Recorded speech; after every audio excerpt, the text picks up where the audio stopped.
Hello everyone and welcome back to the Great Book of Grudges. My name is Nathan and of course we're continuing the series. So, we've talked about the fact that we know that Thrones of Decay has been delayed so they could add in some more content, and ultimately, hopefully at least, this should be a good thing. Shadows of Change was a bit of a disappointment, so yeah, I mean, we're gonna have to wait until April, but better late than never, right? Now, we've talked about NURGLE, but today we're going to be talking about the Empire. You see, the Empire is one of the most popular factions when it comes to the Total War Warhammer series, and funny enough, one of the more popular factions in Warhammer Fantasy in general. When Immortal Empires first launched, Creative Assembly did release some stats on how popular they were, and they won the #1 slot. I've spoken to many developers in Creative Assembly, and they've said constantly on how popular the Empire is, which is actually really surprising considering that they didn't get that much DLC. Having only gotten one DLC in Warhammer 1, one DLC in Warhammer 2, alongside a rework which unfortunately didn't really age too well for Warhammer 3, but it was still very good for Warhammer 2 standard. But now we're at Warhammer 3, and obviously we're expecting some very big DLCs. The Empire does need a little bit of a help. Obviously, what's happened with a lot of chaos content being introduced and all the other enemies that were already there, it's a bit of a shit show. I mean, there's some other factions which are doing pretty well, and we've had some quality of life updates for a few Empire Lords, but it does make it very difficult, especially for Karl Franz, which is a bit sad considering he's the most popular character in terms of playability. So, let's jump right in. We're going to talk about some speculation, and yeah, let's have some fun. So we're going to jump right into a legendary lord, and the only one I can really think of for Thrones of Decay is Elseth. I know some people would want another legendary lord, but Elseth is a character that is going to be here regardless, purely because if the theme is for Thrones of Decay what I think it is, then yeah, it makes a lot of sense. Keep in mind that we are expecting TAMURKHAN for the NURGLE character, and that's likely going to focus around the Throne of Chaos series. This was a campaign that was released by Games Workshop in 8th edition near the end, and yeah, TAMURKHAN was the big character for Chaos, and Elseth was the big character for the Empire/Order, because there are a multitude of different factions involved here and there. So what makes Elseth so interesting? Well, Elseth is a bit of an enigma in terms of lore. You see, she is the leader of the Colleges of Death, a rather weird college of magic, obviously, because it's closely associated to some darker forms of magic, like necromancy, for example. Death wizards are normally kept with a close eye, but Elseth even more so, because a lot of wizards, even within our own order, don't really trust her. She's actually extremely self-serving. This is mostly because she's extremely secretive, even to the Grand Patriarch, for example, as she has her castle near Null, she's got a base of operations in Wissenland, obviously, but as far as we're all aware, nobody actually knows what she's trying to do. Her studies are secret, her end goal is essentially secret too. She's not really loyal to the Empire, but she is loyal to those who might keep her protected. And even then, that loyalty is a bit skewed, for example. You see, for the TAMURKHAN series, she was called in, and yes, she did end up fighting under the banner of Wissenland, but it's more because her studies are around this location. Everything dying out would probably cause more problems for her. She doesn't want chaos running rampant while she is busy with her own needs. So she's self-serving. Yes, she's still an order character, more so on the whole morally grey section, but yeah, I mean, she did a lot more than, say, for example, the Elector Count of Wissenland herself. Now, what makes this character so cool is that she's a death wizard, and it's something that exact College of Magic isn't generally seen too much.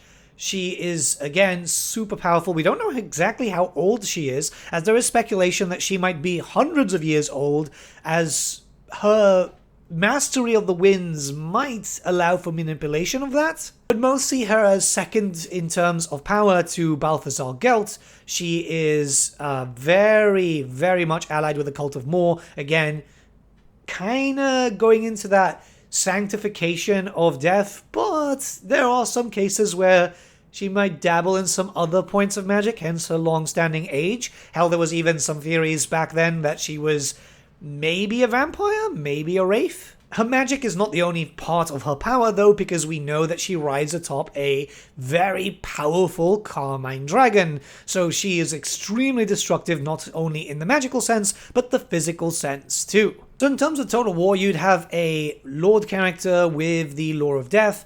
We'd have access to a Carmine Dragon, so she'd be very strong. She'd be on par with that of Balthazar. Obviously, keep in mind that you'd probably do more damage with Balthazar because you know how the Lore of Metal is very, very destructive. The Lore of Death is also, but not so much. This is comparing the spells, comparing the laws, all the usual stuff. It's still a very cool character. I'm a big fan of hers. She would naturally start in Wissenland, in Null, because, look, we're not going to get Emmanuel ever. There's no point. All Emmanuel ever does in lore, this is the Elector Count of Wissenland, by the way, is try to separate Null from Wissenland so she could just rule over Null. It's a very odd thing. Naturally, some people would be saying, well, the Empire is going to be very congested. We'll talk about that a little bit later when we get into the other characters already in game. But from here, yeah, you know, big spellcaster, you'd have access to the Lore of Death, possibly also, considering that she's so strong, it'd be kind of cool if she also had the Cataclysm spell for the Lore of Death. Maybe as a one use per battle, possibly get to max level, get 2 uses. It's just, those spells need to be used a little bit more, right? And her armies would focus on Null, so naturally she'd be boosting up the capabilities of all your shooting troops. Yes, she's not a shooting character, but faction bonuses and so on, right? Her campaign would naturally focus on building up Null for the eventual attack that you're going to get from TAMURKHAN. That would be a bit of a throwback to how Eltharion the Grim works, right? When building up for Grom the Paunch's eventual invasion, there would obviously have to be more mechanics involved. A unique map for Null would be absolutely fantastic because we are lacking unique maps for the Empire, let's be honest here, especially for all the really important cities. Well, it's for every faction we're lacking unique maps. It's a bit of a shame, but there'd have to be something really special done here to showcase the battle at the walls, the battle at the field, and just generally you're going to be dealing against waves of not just warriors of chaos, but demons of chaos also, and chaos dwarfs, because it's a really big horde that ends up attacking. It's something that if we can get a DLC that focuses on this story, similar to how it happened with the Warden of the Paunch, maybe not as buggy as it happened with the Warden of Paunch, obviously, it would be a really, really cool theme. Now, it is my hope that we're going to see multiple legendary heroes being implemented with the DLC. I think that's not out of the question to ask for. So, the Empire would get access to Theodore Bruckner. This is the Hound of Judgment and the headsman of Countess Emmanuel. So, this character is, I mean, really cool. Let's look at him, you know. One of the coolest models there. That's a demigryph, by the way. That's a really roided up demigryph. And what he is a melee character, right? I know that might not be the most interesting thing, but the reason why this character was so front and center in the story is because he is the guy who basically took out TAMURKHAN. Yes, he had some help. He used a magical item which actually destroyed TAMURKHAN for good, but a big character on a big demigryph mount. This is where things are going to get pretty interesting because you could use him as a support character. He could be introduced as a way to boost up all your mounted stuff, so you'll be able to boost up your knightly orders, you'll be able to boost up demigryph knights, all that different type of stuff. And yeah, he's tied to Null, but it's not out of the question that he could be recruited by other characters. There could be a quest chain where he is on loan, essentially, you know, where Emmanuel sends Theodore to help Karl Franz, Balthazar Gelt, or even Volkmar, because they have something that she wants. The fact is, this works out really well because Emmanuel is very, very self-serving, very greedy, and she will send out support if there is a reason to. A melee legendary hero could do very well for the Empire. You could have him on foot or mounted, which might make your life a little bit easier as you're going to need multiple armies in multiple locations. I mean, let's be honest, right? You've got to deal with Festus, you've got to deal with Vlad, you've got to deal with Azag. Those are the main ones causing you problems, and then the Chaos factions start coming down. You start losing out on a lot of prestige, and yeah, it becomes a problem. Though we're going to talk about the prestige system a little bit later on. It's just, I think it really works. Now, the main thing is, I don't know if the mounts would be done to such a large degree. I mean, it would be cool, but it is very ridiculously sized, even for a Warhammer miniature, because the demigryphs were never really that big. Regardless, this is a very cool character, and it would just be nice if we had something that could take a punch and could deal a punch too. Demigryph armies are kind of memey, so if you could have a character that boosts them up and actually makes them a little bit more worth it, yeah, why not, right? While we're on the topic of a Demigryph Knight, this would kind of count as an FLC, but I imagine would probably be attached to the DLC because it would require loads of new animation work.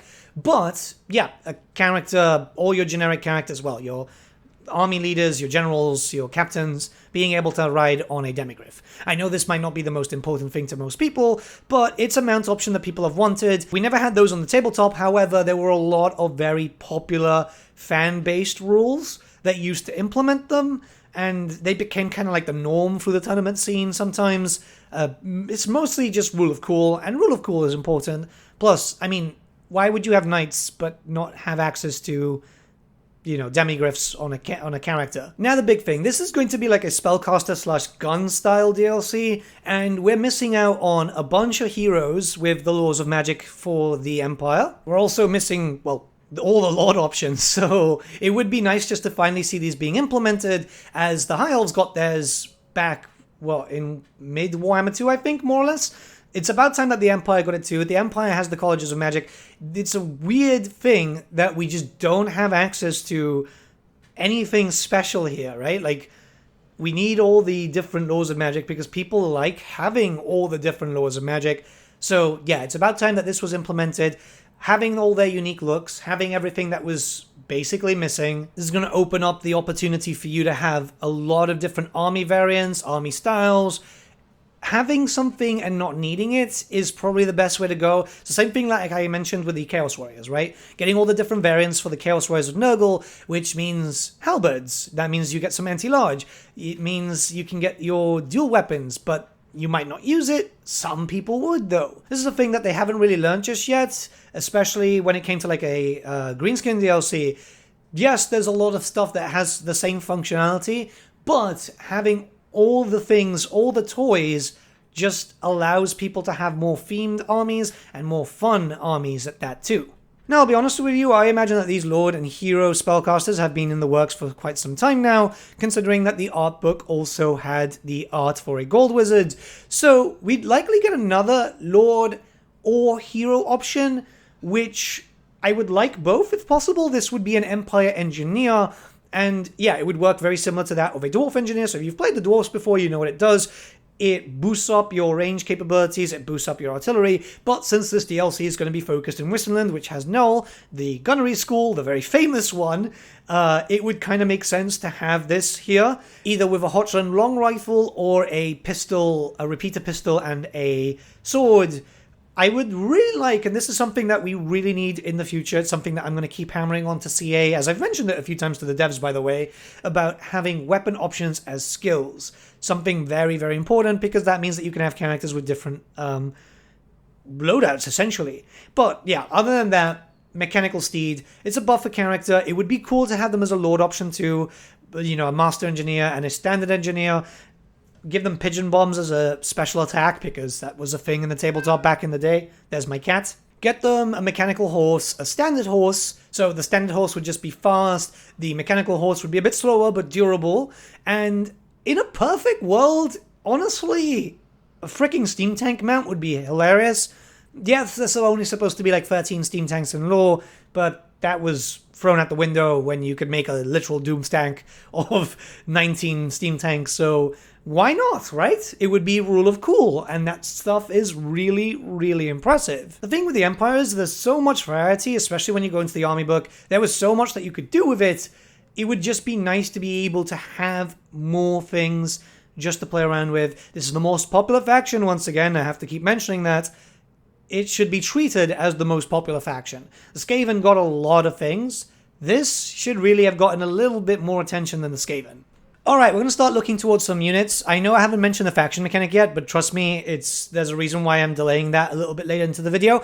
But we're going to start off with a pretty boring unit. I know some people might not be keen on this, but Null, Ironsides, or just basically Ironide Troopers. Essentially, handgunners with heavy armor, possibly a few better stats, put it in the higher tier. I know this isn't like a main thing, but null Ironsides were introduced for the TAMURKHAN series, so having an extra tier wouldn't hurt. Kind of like a filler unit, it wouldn't be like a big staple in the DLC, we'll talk about that a little bit later on, but you'd be surprised how popular null Ironsides were. I would just call them Ironsides and be done with it. So yeah, heavy armor, maybe a few better stats, a little bit extra range to give you a reason why they're going to be more expensive, and there you go. Attached to this, there was artwork of something that we never got, which was essentially just heavily armored Outriders, so Empire Outriders with handguns instead of pistols. It would kind of work quite well. It'll give you more mobile shooty cav, which for some people they like. The Empire's supposed to have a little bit of everything. I know some people might be a bit like, well, that would give them too much, but they were the every faction on the tabletop, right? It's definitely the whole jack of all trades, master of none. However, even then, the Empire played very, very well on the tabletop, so introducing these wouldn't be a bad idea. It also just, you know, it's conquistador style, right? So, yeah, you're used to it already from history games. And yes, I know Outriders exist. I've been using them actually in a Empire campaign very recently, but they've got 30 armor. I'm saying like really heavily armored. They're supposed to be kind of like Reichsguard armored type of situation. And I would give them a hand weapon and a shield too, just to give them a hybrid feeling. We're still on the DLC stuff, but I'm just gonna mention a FLC thing because nobody's gonna pay for this, and you shouldn't if it ever comes part of a paid thing. But Knightly Order Knights with a great weapon, mostly because we have a Regiment of Renown or a pseudo Regiment of Renown one from the Elector Count mechanic. I think it's the Knights of the Rampaging Bull or Stampeding Bull. One of the two. Either way, yeah, we need that too as a generic because, yeah, and it needs to be implemented as a FLC or just like, you know, free content added in for the patch. Again, better to have and not need, especially since it's using just the same animation and rig as the Questing Knights anyway. Okay, we can start going into some more unique stuff. I know you guys must be annoyed a little bit, but yeah, Celestial Hurricaneum, this is something that we've been waiting for a long, long time. It's something that would be used as a single entity vehicle, I guess. I was going to call it single entity monster, but you know what I mean. And a mount option. So this is something really, really special. Essentially, it's a buffer, debuffer. It's got access to some lightning spells because, yes, it's really, really cool. One of the more complex models for the Warhammer Fantasy setting. Obviously, it's very out there. It's something that I know a lot of people have been wanting from Warhammer 1, essentially, but we know that Warhammer 1 was more limited in terms of engine. The engine has been improved, believe it or not, as time has progressed, which has allowed for more things, like, for example, all the really cool stuff that we see with demons. This is definitely something that we could see being implemented in a buff-debuff situation, as we already have the Luminarch, which is very good at taking out big monsters or sniping out characters, so this could be there just to kind of act in a very similar way to the War Drum, maybe a bit different, obviously, and maybe have a bounce spell too, because it's supposed to be, like, quite big, right? There's a big reason why you bring this into the battlefield. Something like this would definitely get people hyped up, because a lot of people actually are big fans of the single entity stuff. The fact that you can also use this as a mount just kind of makes it a little bit cooler too, as, yeah, you could go full 20 stack with this. You could have, I don't know, a Lord option with this, obviously a spellcaster, a few heroes with this, and then, yeah, single entities as units. I mean, it wouldn't win many battles, that's for sure, but memeing, you know, I think that's what a lot of people do with Total War Warhammer sometimes. I myself do it. I've got an army with 19 Dreadsaurians, you know, it happens. Now, this one originally I was kind of against, but I'm a bit more open to it now. This is the Marburg Landship. For all intents and purposes, it functions basically like a steam tank. It's just absolutely massive and rather unique looking. The reason why I didn't want this in the Empire is because it is part of Marburg. This isn't actually an Imperial thing. Marburg had long gone independent. There was reason to believe that we might get a Marburg DLC at one point, as they split them up in the culture grouping. But, yeah, we haven't seen anything about it. Even though they've got some unique buildings in the database, you can actually go in the game files. I'm not holding my breath, so I'd rather the Empire have it. Essentially, yeah, it's a steam tank. It's just going to be faster moving. It's definitely going to be faster moving. It's going to have more crew, various different types of weaponry attached to it. So there could be 1, 2, or even 3 variants of the Marburg Landship. It'll definitely be one of those staples in your army. And, like, again, Very, very cool.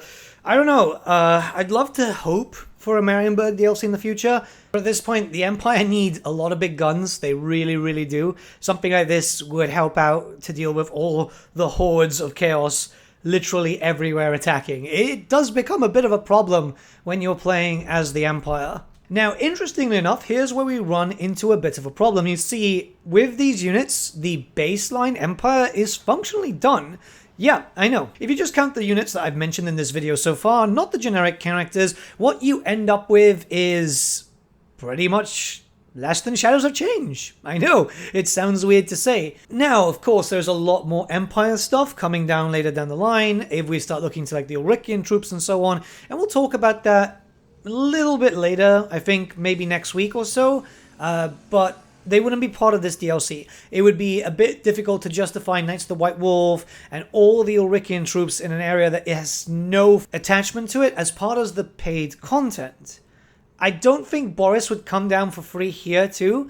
I think that they would probably leave Boris for like a anniversary thing, or maybe even just like an FLC down the line with his own Ulrichian faction. So one answer that they can have here is naturally just giving us other variants of stuff that is missing. You know, halberds and shields are missing. It's a bit of a weird thing because right now the way that the halberds are done is two-handers when they could easily be one-handed with the shield.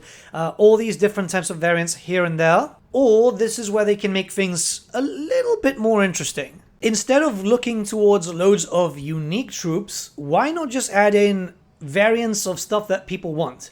The big thing here obviously would be Knights on Foot, which a lot of people have been wanting for a while. Great swords are cool and all, but people want heavily armored Knights on Foot. This is something from, good lord, maybe 4th edition? It's been a while actually since we've had proper Knights on Foot. I believe all of them were pewter models, but you know, if Bretonnia is getting them in Old World, there's no reason for CA to go into older lore and go, hey, let's just put Reichsguard on foot. And then attached to this, Knightly Orders. Yeah, I know, this is a bit of a weird thing, but why not bring in the Knightly Orders here? Because there's not going to be a DLC that's attached to Knights, barring obviously the Knights of the White Wolf, but bring in some other ones. Most of them are just going to be recolors anyway. Have a little bit of fun with this, because that means that you can just have a pretty interesting system of go around the Empire, get new landmarks which are attached to a new Knightly Order. So obviously you go down to Reichland to be able to get Reichsguard, go down to Stirland to get some Knights of More. Those would have a bit more of an interesting thing because they'd use Scythes and so on. But again, bring in just loads of different variants. Don't make them capped. I don't like the whole thing about capped units. It's just kind of annoying. And just really go full ham. Since there's not a lot of unique units that could be added in here, fuck it. Just 30 different Knightly Orders. Recoloring doesn't take a long time. It's one of these things that's very easy to do in the Steam DB and stuff. So, yeah, I mean, it's doable. Have all these different landmarks which give you reason to go and unite the Empire. Also sorting out all the issues with, well, you know, Festus and all the others. And have a little bit of fun with that. Now, I know a lot of people would be mad about that, but this is where things would get a lot more interesting. A Lord, maybe even a hero version, Grandmaster, right? So, each Knightly Order has a Grandmaster situation, and sometimes they could have like a second-in-command and so on. So, what about this? A cavalry-focused character, well, depending on what mount you have them on and what skills you would go through, but you could also upgrade them, kind of like the Chaos Ascension stuff. So if you go to Stirland and you pick up the building attached to the Knights of More, you could then turn this character into a Grand Master of the Knights of More. If you have Reichland, then screw it, you know, a Grand Master of the Reichsguard, so on and so forth, which would specifically buff up those units more than everything else. They'd still be able to buff up cavalry in a very basic sense, but further buffs for those specific ones with some unique colors to it. Just go full ham. This is something that a lot of people used to do with a Knight box. I've actually got 2 Knight boxes right in front of me. I'm looking at them as I'm doing this video.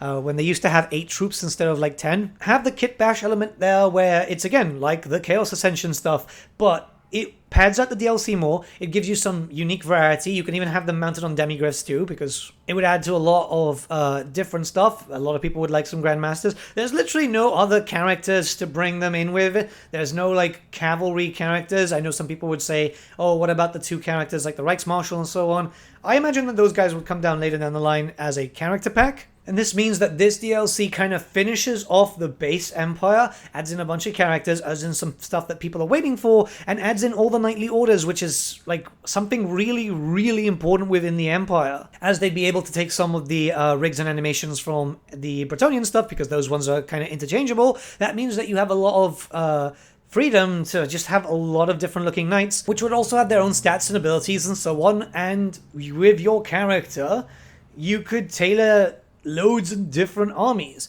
Having the functionality of just being able to experiment like that would make the Empire even more popular than it is now, in all honesty. Now we got to jump into the whole mechanics of everything, because the reason why I've left this here is I imagine that this mechanic might be shared with Balthazar Gelt, which some people generally aren't keen on, but it kind of makes sense as she is the leader of the College of Death, and Balthazar is the leader of the colleges in general.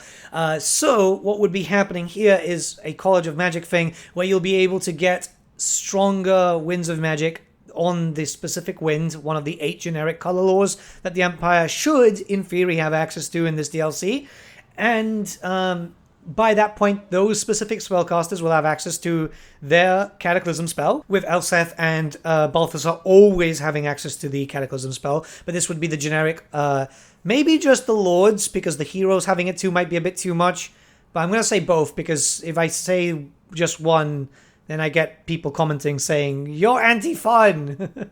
But okay, so both. Have some bonuses there, like increasing the Lord Recruit rank of the specific win, and the heroes too. So if it's, say, the Lord Fire, give it +3 or maybe even +5 to that specific wind of magic. So Fire Wizard, Lord, or Hero already comes in pretty kitted out, right? Put that up with any other bonuses that you may have, and you could potentially have them quite high, unlocking all the spells or any specific other stuff that you want to pick up, just to be able to do as much damage as possible. You might say that this might make the Empire too strong, but let's be honest here, the Empire's been pretty much getting their ass handed to them in a near daily basis, so that needs to be done to have something a little bit more, well, less depressing for them in terms of campaign. So yeah, this would be used by both these characters, and I'm fine with this, mostly because it makes sense for these two. It's why you get so many mechanics being reused sometimes. Well, you know, Manfred and Volkmar, for example, use the Books of Nagash, right? And that's something that we've already had with 4 characters. When it's thematic, it's fine. When it's just shoehorned in, it's not. But here's where we'll jump into some FLC changes, because keep in mind, any stuff that comes in the patch itself, so this would be 5.0, also takes from the development time, the development cost, as the DLC. So you're still technically paying for it. If you don't buy the DLC, you're just getting this for free, but then you're missing out on the cool new monsters and stuff like that. That's pretty much how they tie the patches up with big DLCs. This is all the big patches are usually found alongside a big DLC, which is going to make people buy, right? Now I'm going to say something fairly controversial, but since in my head how this would work, you know, Balthazar would take the mechanic that our good friend Elsa would get, were it up to me, then I would say move Balthazar, right? Elseth is in that lore that she's very much in Switzerland. She's around that area because that's where her studies are. Solent as a place really shouldn't exist because that place was destroyed long ago. It was actually integrated into part of Switzerland. So I would say just move Balthazar away to have a different campaign. He's strong enough as it is. He can literally make it anywhere. I mean, man, knowing Creative Assembly, they just throw him into Grand Cafe or something. But, yeah, I mean, that could work. Grand Cafe, or if they decide to finally open up in Dokuresh, would kind of work. But I imagine that those areas would open up later down the line. The characters of Volkmar and Marcus, I think, are perfectly fine. These are characters which have gotten a decent amount of love over the years, in all honesty. Well, Marcus is pretty fun. I know some people don't like his campaign, but it's fairly unique, you've got to admit that. And Volkmar obviously got a little bit better when the Immortal Empires got launched after 6 months of waiting. I would imagine we might see something for Volkmar later down the line if we ever see like a priestly update for the Empire. But again, I think that's going to be something when Boris Todbringer eventually comes in. Karl Franz, however, well, this is where things can become a little bit more interesting.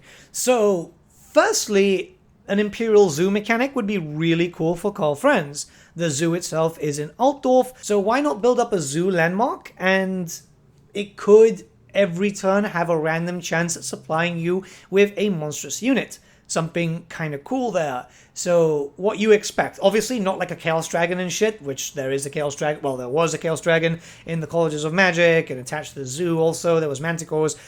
You would get monsters that would fit with the Order factions at the very least. And it would just be kind of cool to have that implemented in one way, shape, or form properly. Alongside that, well, it's about time that Karl Franz also had the option of having a dragon mount. The Imperial Dragon is something which is pretty much well known. It's always been seen in lore. He never had an official model for it, but you could mount him up and stuff. Deathclaw is obviously going to be like the best option for something fast, but having the option of the dragon is always nice if you want something a bit heavy duty. A lot of people are very attached to Deathclaw though. I am too. Funny enough, I've built up a few of the Karl Franz kits because they were repurposed for Age of Sigmar for a Empire General, well, Free Cities General, whatever silly name they got there. But I'm obviously planning on hoping, that Griffins are going to be used in the old world, which I would imagine so.